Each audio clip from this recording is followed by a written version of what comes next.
நம்ம தலைவர் super star Rajinikanth அவர்கள் நடித்த மனிதன் திரைப்படம் வந்து நேற்று, அதாவது அக்டோபர் 10ஆம் தேதி ரீரிலீஸ் ஆகிருக்கு.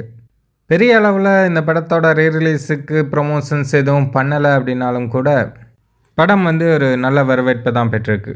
படம் பார்த்துட்டு வர ஆடியன்ஸ் எல்லாருமே ரொம்ப ஹாப்பியாக வராங்க.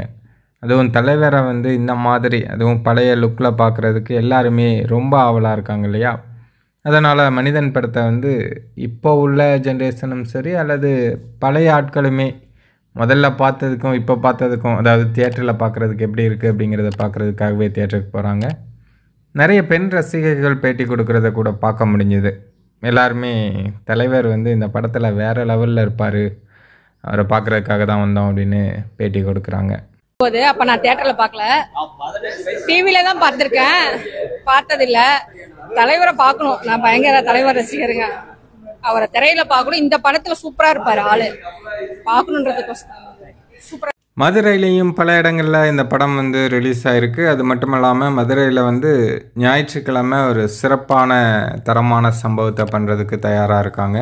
தலைவரோட ரசிகர்கள் ஒரு பிரம்மாண்டமான விழா போல் ஞாயிற்றுக்கிழமை இந்த மனிதன் திரைப்படத்தை கொண்டாட போகிறாங்க. அதற்கான அறிவிப்புகளும் இப்போ வெளியாகிருக்கு. பழனி ஆறுமுகா தியேட்டரில் வந்து ஒரு மிகப்பெரிய கொண்டாட்டத்துக்கு தலைவரோட ரசிகர்கள் ஏற்பாடு பண்ணியிருக்காங்க.